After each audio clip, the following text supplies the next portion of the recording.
Nós estamos ainda no mês dito mês da família, o mês do lar. Não é isso? Mês de maio? Mês de maio tem sido falado, anunciado que é o mês da família. Não sei se tem algum mês que não seja da família, não seja do lar, mas o mês de maio tem sido escolhido como mês da família, talvez por causa do Dia das Mães, né? Mas Dia dos Pais também, que acho que é em agosto, né? Também ainda é mês da família. A gente acabou de cantar Deixa Teu Rio Passar em Minha Vida. Às vezes, quando o rio de Deus passa em nós, causa dor, desconforto. Não passa apenas para refrigerar nossa vida e nossa alma, não. Deus, quando a gente tem o rio de Deus passando, é porque vai tratar a gente, vai curar a gente. Quantos de vocês creem de todo o coração mesmo que a palavra de Deus, que a Bíblia é de fato a palavra de Deus e que tem valor hoje para a nossa vida e deve cuidar e tratar a nossa vida? Você pode levantar sua mão se você crê nisso? Amém. Graças a Deus. Eu hoje, na verdade, há 2 semanas que eu venho lutando com um texto aqui. Apaguei muitas vezes parte dele, não do texto da Bíblia, mas do texto que eu tinha preparado, da mensagem que eu tinha preparado, reescrevi muitas vezes, mas chegou o dia de trazer aquilo que Deus tem falado ao meu coração para a igreja, para você que veio aqui hoje à noite. E vocês estão vendo que tem uma imagem aí no telão, né? O que será isso, né? Que imagem é essa, né? Vocês sabem que imagem é essa? De que é isso? É uma engrenagem. Uma engrenagem. Sabe que para uma engrenagem funcionar, as coisas precisam estar muito bem ajustadas, não é? Precisam estar muito bem ajustadas. Se a engrenagem não está bem ajustada, ela pode quebrar, pode partir, não funciona, trava, né? Se a engrenagem não funciona. Pode colocar o próximo, Raiglon, pode apertar mais uma vez aí. Eu hoje queria falar sobre isso. Ajustando a engrenagem do relacionamento conjugal. Na verdade, hoje vai ser parte dessa palavra, dessa mensagem. A outra parte será, se Deus permitir, se Deus quiser, no próximo domingo. Ajustando a engrenagem do relacionamento conjugal. Eu sempre, quando olho uma imagem como essa, eu já vi muitas imagens de engrenagens de relógio e tudo, eu fico pensando que desmontar uma engrenagem pode ser um pouco fácil, mas montar uma engrenagem deve ser extremamente difícil, né? Então, o que seria necessário para se montar uma engrenagem que funcione com perfeição? O que seria necessário? E aí eu pensei em algumas coisas. Raiglon, me ajude, pode colocar isso, pode deixar aí. A primeira delas é paciência. Quem vai montar uma engrenagem precisa de paciência. Precisa ter em mente o projeto final, porque se não tiver em mente o projeto final, não vai montar direito a engrenagem. Depois precisa de dobrada paciência. Porque se não tiver paciência, não monta a engrenagem. Depois precisa de conhecimento de cada peça e da função de cada peça que vai na engrenagem. Depois precisa de mais paciência. Porque montar a engrenagem não é uma coisa fácil, não.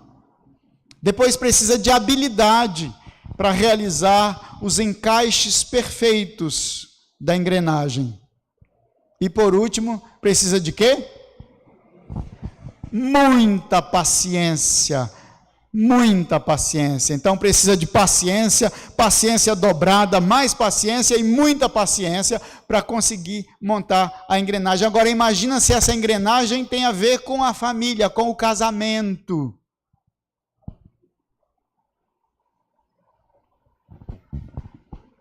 Eu sempre tenho pensado que o casamento é uma engrenagem que, sem sombra de dúvida, deve ser uma das engrenagens mais difíceis de ser ajustada. E eu queria citar algumas razões por que o casamento é uma engrenagem difícil de ser ajustada. Primeiro, eu tenho 10 razões aqui. Primeira razão é porque não consultamos quem idealizou o projeto original. Nós não consultamos. A gente casa e acha que vai ser uma maravilha, não é? Que não vai ter problema nenhum, porque a gente está apaixonado, porque a gente ama o outro, né? Ele é bonitinho, até daqui a algum tempo. Ela é lindinha, mas também pode ser daqui a algum tempo, né? Isso vai mudando ao longo do tempo. Segunda razão é porque não seguimos o que está no desenho. O desenho é esse aqui, irmãos, olhem para cá. O desenho é esse aqui, ó. Esse é o manual para montar a engrenagem do casamento. Se não seguirmos o manual, a gente não vai montar a engrenagem direito. Ela não vai funcionar direito. Terceira razão, porque desconhecemos o projeto final. A gente não sabe qual é o projeto final. Vamos vivendo, sem meditar, sem pensar que Deus tem um projeto final para o casamento, para a família. Quarta razão, porque achamos que vai funcionar faltando uma das peças da engrenagem. Então a gente joga tudo lá dentro da caixa e acha que vai funcionar, talvez esteja faltando uma peça ou alguma coisa, mas a gente não se importa com isso, a gente acha que vai funcionar assim mesmo. Quinta razão, porque as peças resistem em se encaixar umas às outras. No casamento, as peças resistem se encaixar umas às outras. Elas pulam para lá, pulam para cá, cada uma quer ir para o seu lado. Por isso é tão difícil montar, ajustar a engrenagem do casamento. Sexta razão, porque não há humildade suficiente para seguir a orientação de quem idealizou o projeto. Não há humildade suficiente para seguir quem idealizou esse projeto da família, do casamento, do marido, da esposa, de Adão e Eva até os nossos dias. Sétima razão, porque sempre pensamos que do nosso jeito vai dar certo. A gente sempre acha isso, né? Não, do meu jeito vai dar certo, no fim vai dar tudo bem. Oitava razão, porque não cremos na sabedoria do autor do projeto. Nós não cremos nisso. Achamos que a gente sabe mais do que ele. Nona razão, porque não temos a iniciativa de revisar constantemente o funcionamento de cada parte. Porque a gente não leva para fazer a revisão. As coisas estão acontecendo, mas nós não queremos sentar para fazer a revisão. A gente sabe que tem alguma coisa errada, mas nós não queremos fazer a revisão. Décima razão, porque rejeitamos o óleo que lubrifica todas as peças, todas as partes da engrenagem. Esse óleo é o Espírito de Deus. Nós rejeitamos o Espírito de Deus, por isso a engrenagem enferruja, parte, quebra, porque não aceitamos ser lubrificados com esse óleo que é o Espírito de Deus. Eu quero ler um texto da palavra de Deus hoje à noite. A palavra hoje, irmãos, eu vou pedir licença dos homens, dos maridos, mas vocês podem ficar aqui. Mas a palavra hoje é para as mulheres. É especialmente para as mulheres. 1 Pedro capítulo 3, versos 1 a 6. Eu queria que as mulheres lessem esse texto, todas as mulheres. Eu vou só começar e vocês, mulheres, continuem, ok? Bom, está no telão, mas está muito pequenininho, não sei se vai dar para vocês, pelo menos nesse aqui está pequeno, acho que nos outros dá para ler. 1 Pedro 3, 1 a 6, eu queria ouvir a sua voz, mulher, lendo este texto. Eu vou só começar, vamos lá? Mulheres,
muito bem.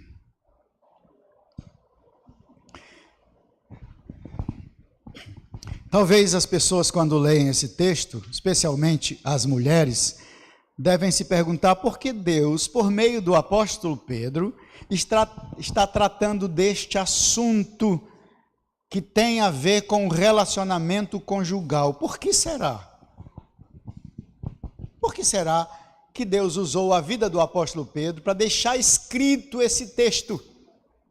Para que hoje à noite, 2000 anos depois, mais de 2000 anos depois, a gente estivesse lendo esse texto aqui hoje à noite. Talvez você esteja perguntando isso.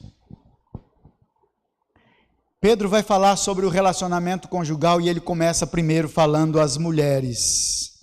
Ele está tocando numa questão pertinente aos dias nos quais a fé cristã estava sendo implantada e vivenciada em 5 regiões do Império Romano: Ponto, Galácia, Capadócia, Ásia e Bitínia.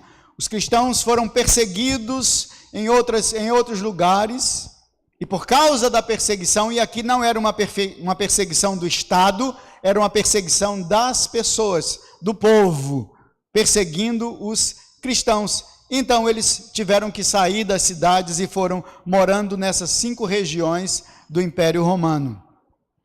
Os cristãos estavam refugiados nessas regiões, então, por causa desse movimento de perseguição contra eles. E por que estavam sendo perseguidos? Eles estavam sendo perseguidos por causa da sua fé. Os cristãos deveriam viver com um estilo de vida diferente dos demais em relação ao seu Deus, sua fé, sua adoração e sua postura diante das situações da vida, que envolvia a individualidade, o ser, a família, o trabalho, a igreja e a sociedade. Por isso eles estavam sendo perseguidos. Ora, irmãos, em todas as esferas da civilização antiga, as mulheres não tinham nenhum direito. Por exemplo, vou citar 3 exemplos aqui.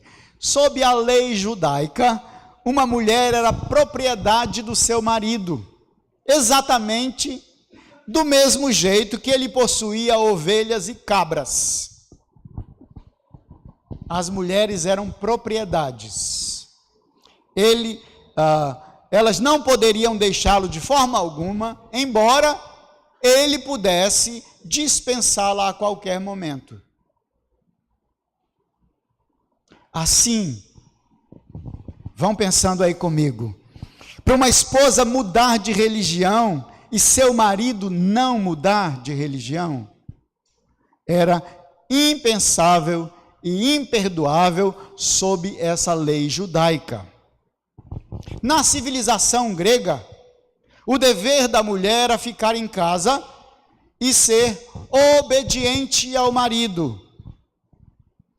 Sabe qual era o sinal de uma boa mulher, de uma boa esposa entre os gregos? É que ela deveria ver o mínimo, ouvir o mínimo e pedir o mínimo. Não deu uma coceirinha nos maridos aí? No bolso dos maridos? Pelo menos essa última parte, não é? Elas deviam pedir o mínimo. Podiam pedir nada dos maridos, dinheiro nenhum.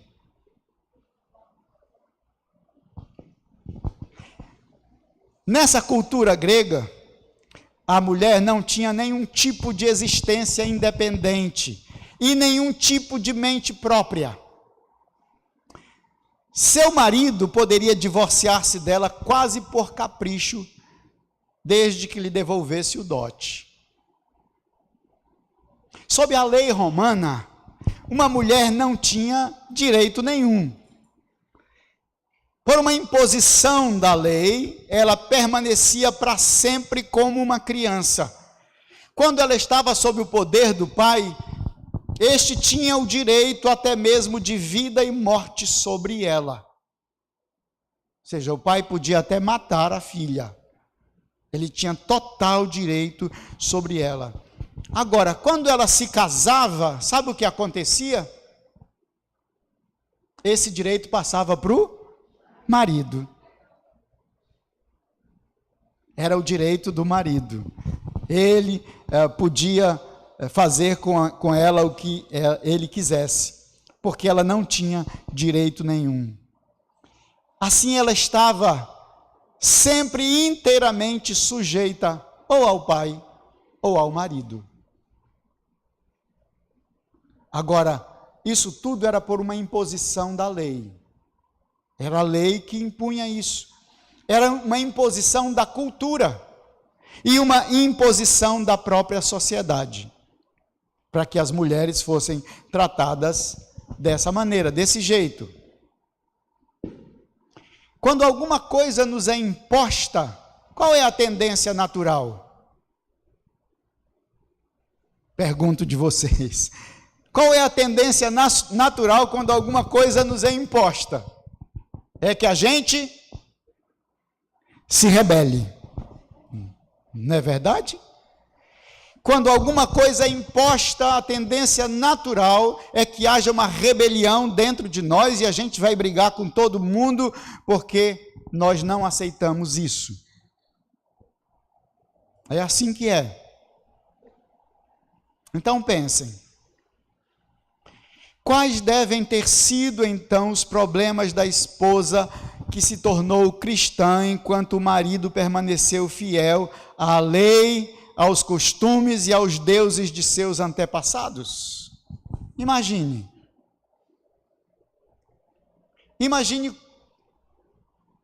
quanto sofrimento uma mulher poderia resistir, aguentar por conta disso, porque seu marido não gostaria que ela fosse cristã. Então é quase impossível para a gente imaginar como deve ter sido a vida da esposa que foi corajosa o suficiente para se tornar cristã no mundo pagão daquela época. É quase impossível a gente poder imaginar isso. Porque mulheres crentes, mulheres cristãs, o que vocês fariam se seu marido, as que são casadas, o que vocês fariam se seu marido não fosse crente e ele te proibisse de ir às reuniões da igreja? O que você faria? Ia escondido? Dava briga? O que você faria se ele te proibisse de ler a Bíblia? O que você faria? Leria escondido? O que você faria se ele te proibisse de orar?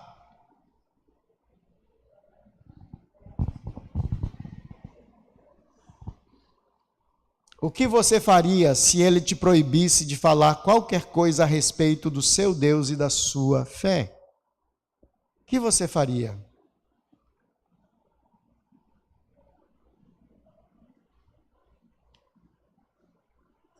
Nós vivemos numa outra época, né? Agora, vocês lembram do texto que a gente leu? Como é que Pedro começa esse texto? Ele começa dizendo: mulheres, sede vós igualmente submissas a vosso próprio marido. Se esse marido não é crente, proíbe você de tudo isso. Como é isso? Sabe, queridos, sabe, queridas irmãs, Deus quer aliviar o coração das mulheres. É por isso que Pedro começa no capítulo 2, chamando a atenção das mulheres cristãs, a fim de se lembrarem quem elas são e a quem elas pertencem. E o texto que está escrito lá, 1 Pedro 2, 4 a 10, diz o seguinte: chegando-vos para ele a pedra que vive, rejeitada sim pelos homens, mas para com Deus eleita e preciosa. Também vós mesmos, como pedras que vivem, sois edificados casa espiritual, para ser de sacerdócio santo, a fim de oferecer de sacrifícios espirituais agradáveis a Deus, por intermédio de Jesus Cristo. Pois isso está na Escritura: eis que ponho em Sião uma pedra angular, eleita e preciosa, e quem nela crer não será de modo algum envergonhado. Para vós outros, portanto, os que credes, é a preciosidade, mas para os descrentes, a pedra que os construtores rejeitaram, essa veio a ser a principal pedra angular, e pedra de tropeço e rocha de ofensa. São estes os que tropeçam na palavra, sendo desobedientes para o que também foram postos. Vós, porém, sois raça eleita, sacerdócio real, nação santa, povo de propriedade exclusiva de Deus, a fim de proclamardes as virtudes daquele que vos chamou das trevas para a sua maravilhosa luz. Vós sim, que antes não erais povo, mas agora sois povo de Deus, que não tinhais alcançado misericórdia, mas agora alcançastes misericórdia. Pedro está preparando o que ele vai dizer lá na frente, dizendo para as mulheres que tinham casado com homens que não eram crentes, ou que tinham se convertido no casamento com homens que não eram crentes. Ele está preparando o terreno para dizer exatamente aquilo que ele começa dizendo no capítulo 3, mulheres, sede vós igualmente submissas a vosso próprio marido.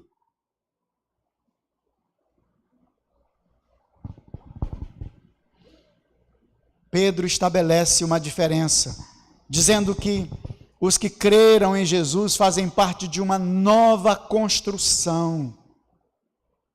A primeira foi feita em Adão, mas aquela que foi feita em Adão ruiu, desmoronou. A segunda foi construída, foi feita em Cristo,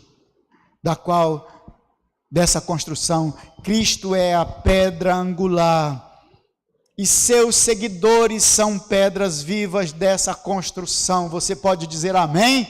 Amém. São pedras vivas dessa construção nova, feita em Cristo. O apóstolo Pedro está trazendo isso para que as mulheres saibam que quando ele for tratar desse assunto é para consolar o coração delas. Não para criar rebelião nem revolta, mas para consolar o coração delas e para que elas pudessem ajustar, talvez, a engrenagem do relacionamento conjugal. Elas não podiam esquecer que eram raça eleita, sacerdócio real, nação santa, povo de propriedade exclusiva de Deus, a fim de proclamarem as virtudes daquele que tinha chamado cada uma delas das trevas para a sua maravilhosa luz, como ele fez com cada um de nós. Vós que não erais povo, mas agora sois povo de Deus, que não tinhais alcançado misericórdia, mas agora alcançastes misericórdia. Essa diferença tinha que estar presente a partir da família, a partir da casa, no relacionamento conjugal, podendo atingir os filhos e alcançar a sociedade. Deveria ser assim. Então, qual é o ensino da palavra de Deus por meio do apóstolo Pedro para a engrenagem do relacionamento conjugal de quem está presente hoje à noite aqui, de quem está assistindo, ou quem vai assistir no Instagram ou em outros meios? Deus vai começar falando sobre esse ajuste familiar, conjugal. Ele vai começar pela parte mais sensível, que são as mulheres. Ele vai começar por aí.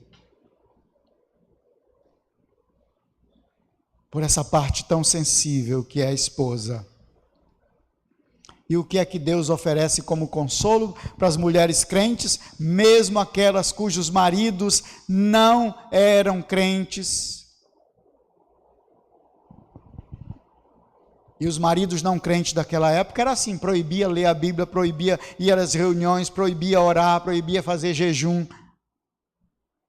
Não sei se hoje ainda tem algum marido que faz isso, mas naquela época tinha. Talvez ainda tenha em algum lugar do mundo. Então, que consolo Deus oferece para as mulheres crentes, mesmo aquelas cujos maridos não são crentes? Mas Pedro não está dizendo que essa palavra é só para as que não têm marido crente, é para as que têm marido crente também. Essa palavra envolve tudo que é tipo e jeito de casamento dos crentes. Primeiro,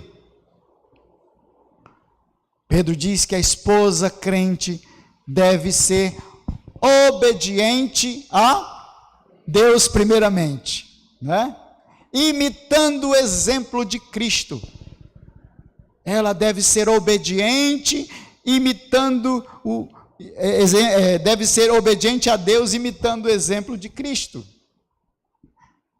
No capítulo 2, versos 20 a 25, Pedro apresenta o exemplo de Cristo. Não sei quantos já leram isso aqui na primeira carta de Pedro. Ele diz: pois que glória há, se pecando e sendo esbofeteados, por isso suportais com paciência. Se, entretanto, quando praticais o bem, sois igualmente afligidos e o suportais com paciência, isto sim é grato a Deus. Porquanto para isto mesmo fostes chamados, pois que também Cristo sofreu em vosso lugar, deixando-vos exemplo para seguirdes os seus passos, o qual não cometeu pecado, nem dolo algum se achou em sua boca, pois ele, quando ultrajado, não revidava com ultraje, quando maltratado, não fazia ameaças, mas entregava-se àquele que julga retamente, carregando ele mesmo em seu corpo sobre o madeiro os nossos pecados, para que nós, mortos para os pecados, vivamos para a justiça. Por suas chagas fostes sarados. Porque estáveis desgarrados como ovelhas, agora, porém, vos convertestes ao pastor e bispo da vossa alma. Pedro está chamando a gente, colocando diante desse exemplo de Cristo. Ele foi humilhado, ele sofreu afronta, mas nunca revidou com afronta.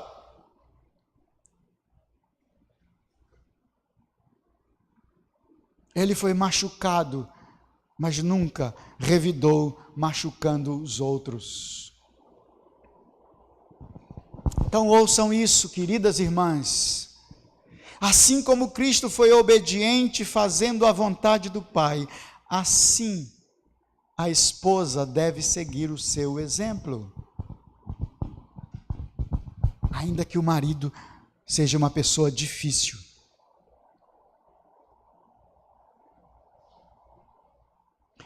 Toda a relação da esposa com o marido vai depender de sua relação com Cristo. Se seu relacionamento com Cristo é ruim, seu relacionamento com seu marido vai ser assim também. Vai ser igual, ou pior ainda, né? Mas se ela reconhecer a autoridade de Cristo sobre a sua vida, então estará disposta a obedecê-lo e não terá dificuldade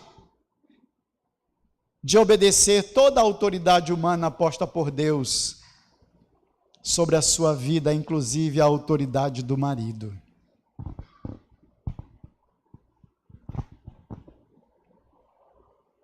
Mas tem uma coisa muito importante nessa relação com Cristo e nessa relação com o marido. Ninguém pode seguir o exemplo de Cristo sem antes o conhecer como Salvador.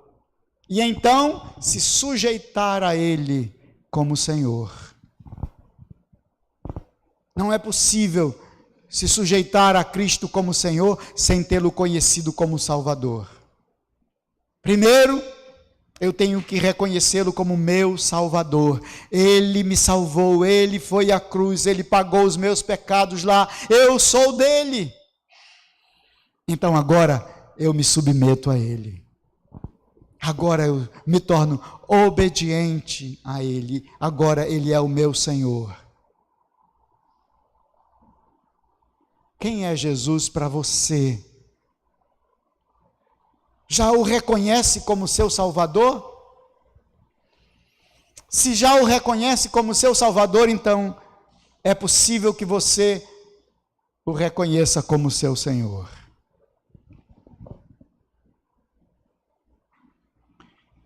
Essa relação do marido com a esposa tem a ver diretamente com essa relação da esposa com Cristo. Segundo consolo que Pedro quer trazer para as esposas crentes, se o marido é incrédulo ou não, ou se ele é crente, mas é necessário que as esposas saibam disso, é que a esposa crente deve ser submissa ao seu marido. Primeiro, ela deve reconhecer a autoridade de Cristo. Agora, Cristo está dizendo para elas, por meio da sua palavra, que elas devem ser submissas a seu marido. E aí? Ele é o Senhor da sua vida? Ele tem autoridade sobre a sua vida? A gente sabe, irmãos, que a submissão da esposa, né, da mulher, é uma coisa difícil. Não é fácil, não. É por isso que está na Bíblia. É porque é difícil. Se fosse fácil, não precisava estar aqui. Se fosse fácil, Pedro não estava dizendo: mulheres, sede vós igualmente submissas a vosso próprio marido. Está na Bíblia porque é difícil. Mas Deus quer consolar o coração das mulheres. Você deve estar se perguntando: mas como consolar o meu coração dizendo que eu devo me submeter ao meu marido, aquela peça que está lá em casa, aquele traste que está lá em casa? Ou que está aqui do meu lado? Como que Deus vai me consolar com isso?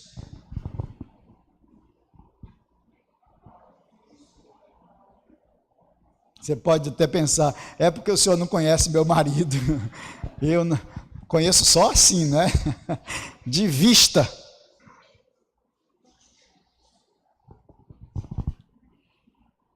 A submissão da esposa não é fácil, porque isso envolve a cultura familiar.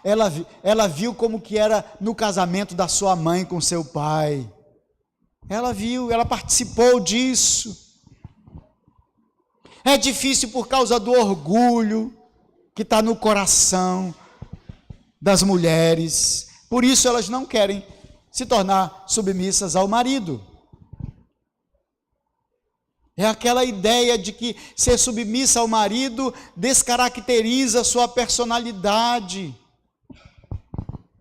E ainda, ultimamente, tem o tal do empoderamento da mulher, não é?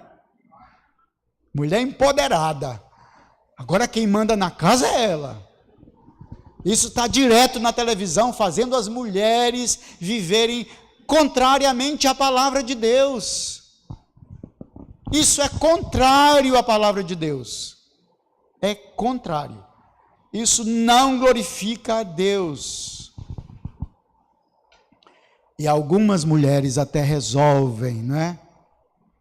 Que é melhor viver sozinha do que com o marido. Pedro expõe 3 motivos para a submissão da esposa ao marido. O primeiro motivo é que a submissão deve ser resposta a uma ordenação de Deus.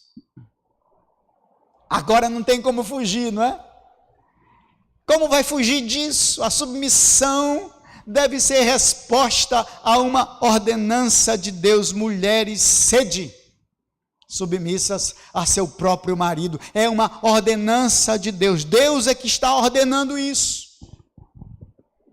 Mas isso deve servir como consolo, porque esse é o projeto que foi idealizado por Deus para a engrenagem que funciona com perfeição. Deus que preparou isso, Deus que pensou isso. É assim que a engrenagem vai funcionar melhor quando a esposa for submissa ao marido. Essa submissão consola, porque não é uma imposição da lei, lembram? Quando é imposição da lei, a gente se rebela. Quando a submissão é porque tem uma imposição, isso é uma coisa, nos transforma, nos deixa irados, e a gente parte para a briga, não é?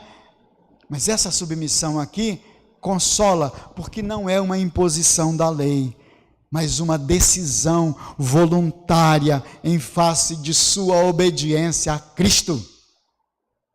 É diferente. Agora é a mulher que decide, por causa de Cristo, submeter-se ao seu marido. É diferente. Agora não vai ter mais reação, não vai ter mais briga, ela não vai mais exigir nada, porque isso é voluntário, por causa de Cristo. A mulher que ama a Cristo, que ama a Deus, vai fazer isso, para o consolo do coração dela. Precisamos, irmãos, lembrar que uma das peças da engrenagem se chama mulher, e ela não foi criada sem que houvesse um projeto de Deus. Mas a engrenagem só funciona perfeitamente se seguir o desenho do seu idealizador. E nesse desenho está a submissão da mulher. Portanto, a submissão da esposa ao marido é uma questão de honra. É uma questão de honra a Cristo e honra ao marido. Honra a Cristo e honra ao marido. Agora eu vou contar uma coisinha lá de casa. Conceição está ali. Eu gosto, né? Eu aprecio muito quando a Conceição participa de algumas palestras ou cursos, porque vejo que ela se propõe, se dispõe a mudar e pôr em prática o que foi apresentado na palestra ou no curso. Ultimamente ela participou de um evento chamado Mentoria do Lar. Esse eu perguntei o nome dela hoje, ela não sabia que eu ia usar isso aqui. A Mentoria do Lar. É um programa americano, né? Começou lá nos Estados Unidos. Mas um dos assuntos tratados na Mentoria do Lar foi a necessidade que as mulheres, é só mulher, que as mulheres têm de honrar seus maridos. Uma necessidade que elas têm de honrar seus maridos. E eu comecei a perceber algumas coisas mínimas acontecendo lá em casa.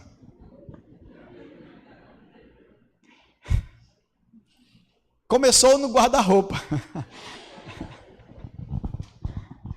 As minhas gavetas eram as últimas, as de baixo. De repente, quando eu fui abrir as gavetas de baixo, não eram mais as minhas, ela colocou agora tudo em cima. Minha roupa está toda arrumadinha lá em cima, tudo peça por peça, dobrada com carinho e colocada lá em cada gaveta. Aí eu olhei para dentro, onde estão penduradas, né, as outras roupas, todas, né, obedecendo às cores. Eu digo, Jesus, que coisa boa! Vai fazer outra vez esse negócio.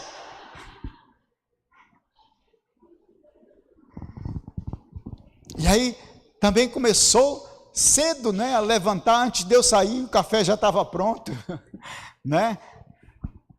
Eu não tenho problema nenhum de arrumar as gavetas, de fazer o café, de fazer almoço. Eu aprendi a fazer tudo isso.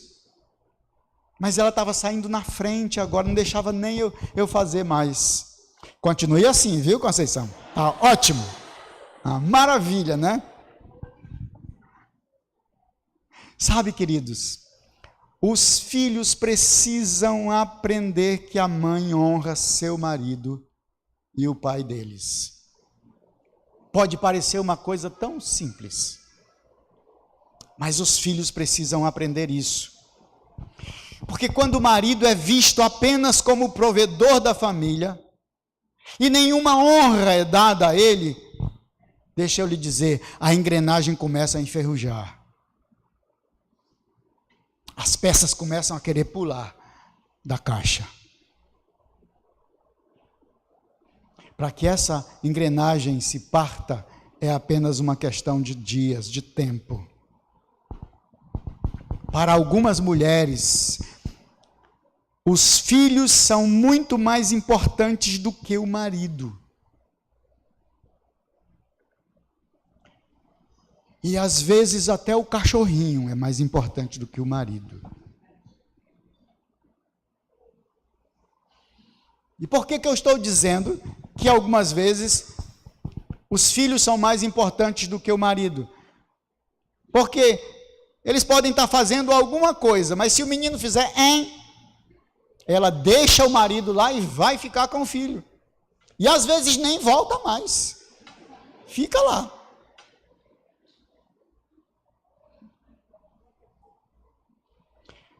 Honrar o marido, irmãs queridas, honrar o marido deve ser entendido como honrar a Cristo.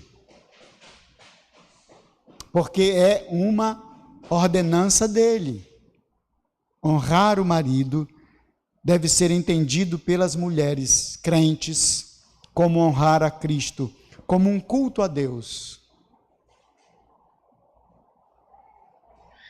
É que nós nos acostumamos que o culto é esse aqui. Não, o culto não é só esse aqui não, irmãos.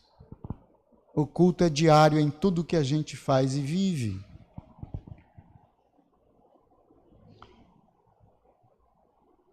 A submissão deve ter o caráter de uma pregação silenciosa. Olha que coisa mais linda. A submissão, Pedro está dizendo isso aqui, que a submissão deve ter o caráter de uma pregação silenciosa. Olha aqui, verso 1 diz, mulheres, sede vós igualmente submissas a vosso próprio marido, para que se ele ainda não obedece à palavra, seja ganho, de que maneira? Sem palavra nenhuma. Sem palavra alguma, por meio de quê?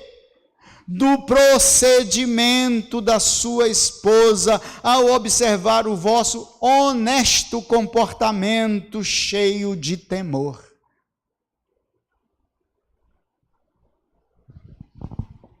Se alguma mulher crente tiver marido não crente, Pedro não aconselha a ela que elas devem deixar o marido, porque ele não é crente, não vai para a igreja, não quer que eu ore, não quer que eu leia a Bíblia, então eu vou deixar esse miserável. Vou embora. Vou para a casa do papai e da mamãe, porque ele é crente também, o papai e a mamãe, eles vão deixar eu fazer o que eu quiser.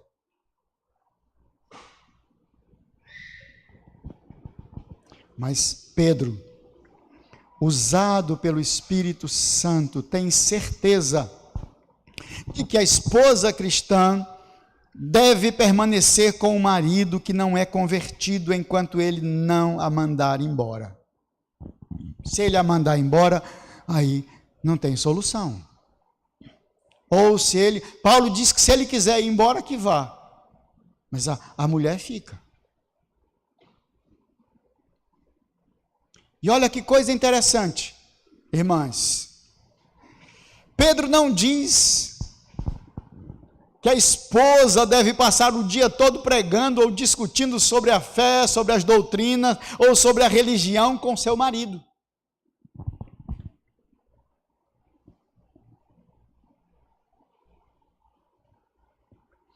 Não, é porque tem esposa que faz isso mesmo, né? Toda vez que passa pelo marido, olha, traste, se você não for para a igreja, você vai para o inferno. Aí dá uma voltinha por lá, passa perto dele de novo. Miserável, se você não se converter, Satanás vem te buscar. É possível até que venha mesmo, mas você acha que esse marido vai querer ficar com essa mulher? Você acha isso? Pedro diz para essas mulheres algo muito simples. Nada mais do que ser uma boa esposa. É só isso. Ela precisa ser uma boa esposa. É pela pregação silenciosa. Silenciosa. A pregação silenciosa da beleza de sua vida, que ela deve derrubar as barreiras do preconceito e da hostilidade e conquistar seu marido para o seu novo mestre. É isso que Pedro está dizendo, irmãs. Ser submissa não se trata de uma atitude covarde, mas com a elegância de uma abnegação voluntária. É a submissão que se baseia na morte do orgulho. Quando Cristo morreu, nós morremos com Ele. Nosso orgulho deve ter morrido com Ele. Deve ser o desejo de servir. É a submissão não do medo, mas do amor perfeito. Não da boca que maldiz, mas daquela que é canal de bênção. Não da espiritualização, não a que espiritualiza uma evangelização hipócrita, mas a que serve com paciência, esperando no Senhor. Evangelização hipócrita é essa que eu acabei de dizer aqui. Que é por força que o marido se converta, por isso fica o tempo inteiro dizendo que ele vai para o inferno. Meus irmãos, a evangelização é para falar do Salvador e da salvação, e não de Satanás e da condenação. Evangelismo é falar do Salvador e da salvação. Se você não vai falar do Salvador e da salvação, nem abra a boca.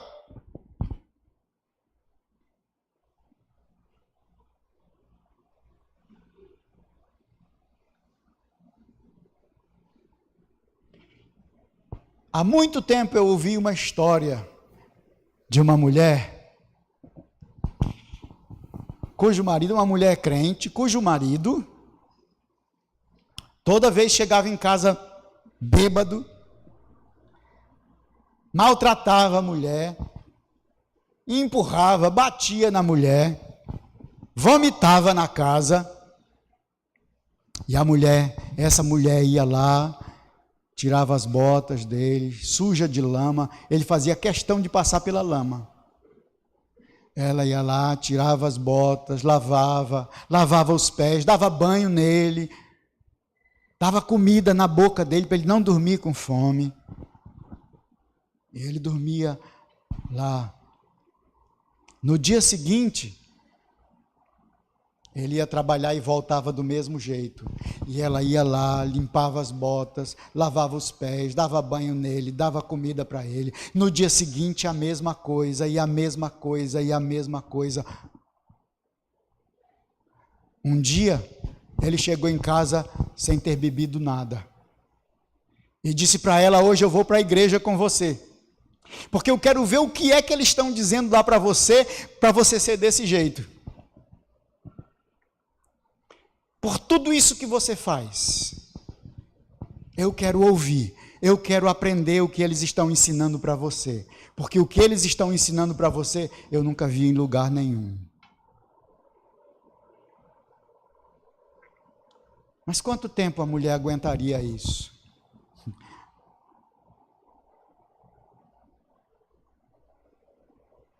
A gente lembra que os homens não se impressionam pelo que eles ouvem, mas pelo que veem.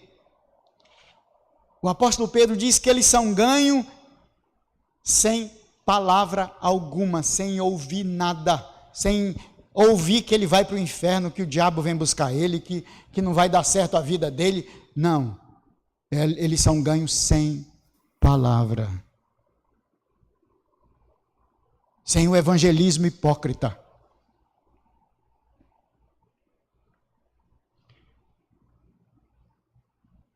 Ela deve ter um comportamento honesto. Deve haver em sua vida uma beleza de alguém que foi lavado no sangue de Jesus. Ela deve ser reverente, viver na convicção de que o mundo inteiro é o templo de Deus e que toda a vida é vivida na presença de Cristo. Olha como muda tudo. Por isso os crentes foram perseguidos, por isso eles estavam sendo duramente perseguidos por causa disso, porque a vida deles batia de frente com a vida do mundo, porque as mulheres cristãs eram diferentes das mulheres pagãs. As mulheres pagãs eram revoltadas com seu marido. Essas mulheres cristãs, elas são ensinadas a se submeterem a seus maridos. A submissão deve ser a maior expressão da sua beleza. Versos 3 e 4 diz assim, eu ainda vou terminar hoje, viu? Prometo. Versos 3 e 4, não seja o adorno da esposa o que é exterior, como frisado de cabelo, adereços de ouro, aparato de vestuário, seja, porém, o homem interior do coração, unido ao incorruptível trajo de um espírito manso e tranquilo, que é de grande valor diante de Deus. Nossa sociedade foi de tal forma contaminada com a aparência que mudou o verdadeiro sentido da beleza. Em vez de ser a pessoa que é bonita, que é bela, passou a ser a veste dela, as joias que ela usa, a maquiagem, etc. Se ela tirar as joias e a maquiagem, é uma bruxa.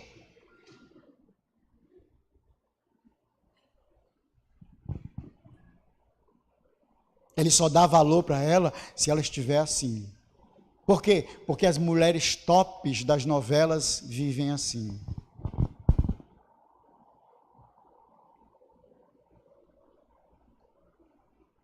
Na verdade, o que deveria ser valorizado seria o ser, a beleza interior. É claro que a gente não precisa desprezar a beleza plástica, não é? É claro que a mulher de vez em quando deve dizer, puxa, meu amor, hoje você está o maior gato. Só que gato tem unha, né? Cuidado.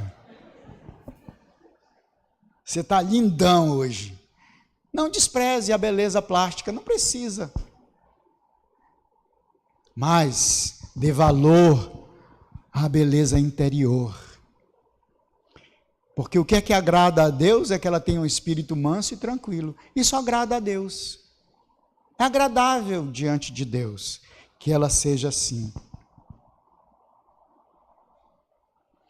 As mulheres crentes correm o risco de mostrarem tudo menos Jesus e o que ele fez em suas vidas.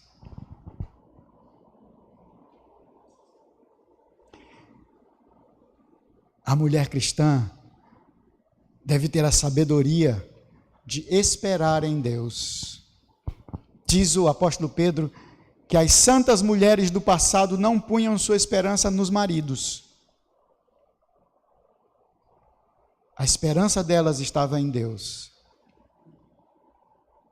Porque as mulheres que esperam em Deus sabem o valor da oração, sabem a necessidade do quarto de guerra. Quarto de guerra é o lugar onde as mulheres, muitas mulheres e até muitos maridos também podem ter em casa um quarto de guerra, onde eles ficam lá guerreando, batalhando, né, para que Deus abençoe a vida do seu cônjuge. É o quarto de guerra, onde eles derramam o coração, as lágrimas.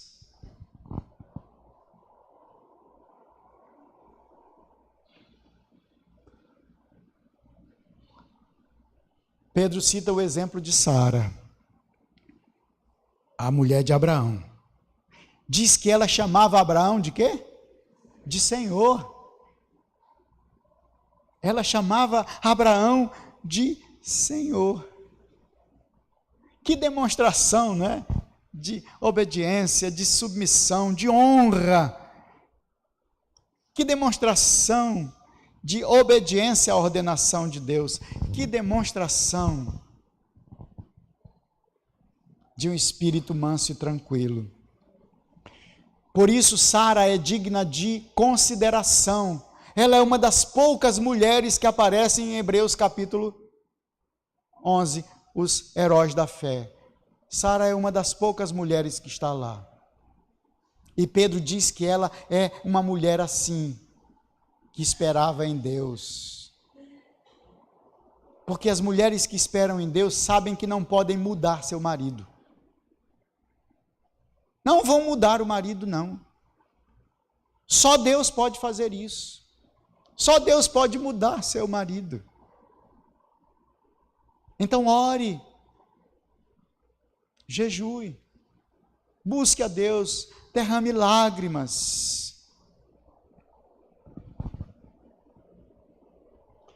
Por último, a mulher cristã deve viver na prática do bem. Verso 6 diz: como fazia Sara, que obedeceu a Abraão, chamando-lhe Senhor, da qual vós vos tornastes filhas, praticando o bem e não temendo perturbação alguma. A mulher cristã. Ragnar, para eu terminar já?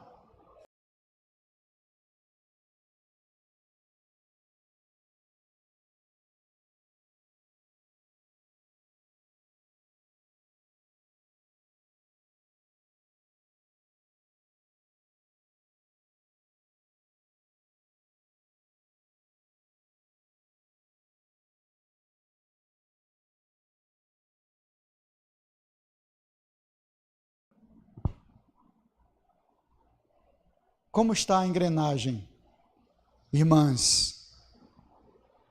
Como que está a engrenagem do seu relacionamento conjugal? Será que tem alguma coisa que pode ser ajustado?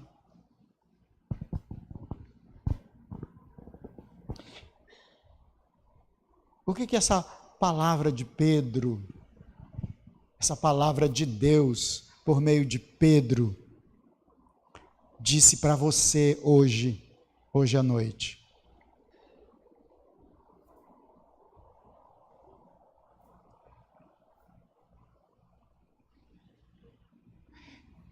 Se alguma de vocês mulheres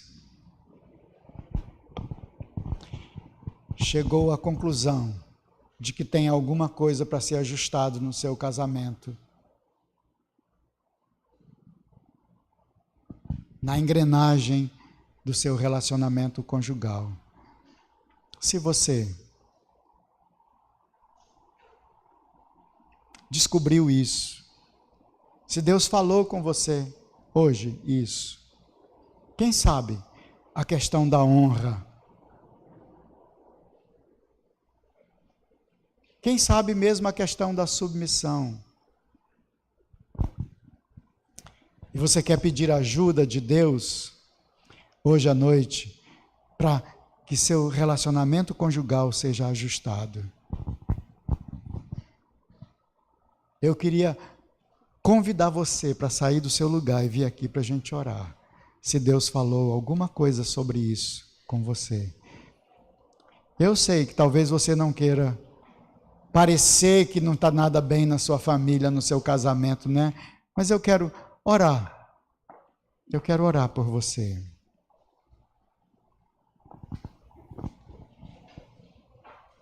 Ninguém precisa saber o que está acontecendo, mas vocês sabem.